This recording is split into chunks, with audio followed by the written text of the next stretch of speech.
बहुत दूर आकाशगंगा के एक कोने में एक ग्रह था, जरॉन।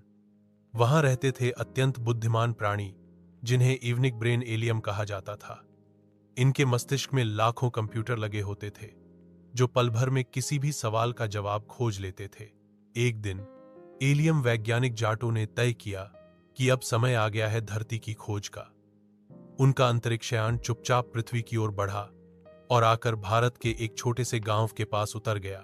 अगली सुबह गांव का एक छोटा सा बच्चा राजू खेतों की ओर जा रहा था। तभी उसे एक चमकदार चीज झाड़ियों में दिखी। वह नजदीक गया तो उसकी आंखें फटी रह गईं। वहां खड़ा था एक चमकीला नीला प्राणी जिसके सिर पर बिजली सी चमकती थी। तुम कौन हो? राजू ने डरते हुए पूछा। मैं जाटो हूं, इवनिक ब्रेन एलियम। मुझे तुम्हारी धरती के बारे में जानना है। एलियम ने अपने मस्तिष्क से बात भेजी। राजू डर गया, लेकिन फिर जल्दी ही समझ गया कि जाटो बुरा नहीं है। दोनों की दोस्ती हो गई। राजू ने उसे अपने गांव, खेत, स्कूल और यहां तक कि पकौड़ी और आम के स्वाद भी चखाए।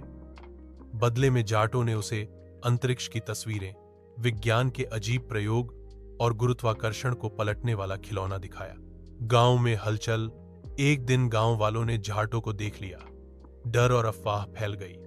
कुछ लोग उसे राक्षस समझने लगे तो कुछ सरकारी एजेंसी को बुलाने लगे। राजू ने सबसे कहा, वो मेरा दोस्त है, उसने कभी किसी को नुकसान नहीं पहुंचाया। पर कोई नहीं माना।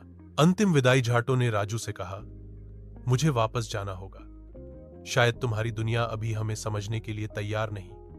राजू की आंखों में आंसू थे। क्या तुम फिर आओगे? उसने पूछा। जरूर, जब तुम बड़े वैज्ञानिक बन जाओगे तब हम साथ मिलकर ब्रह्मांड के रहस्य खोलेंगे। जाटो चला गया। आसमान में एक चमकती रेखा पीछे छूट गई। अंत या शुरुआत? राजू अब बड़ा हो चुका है।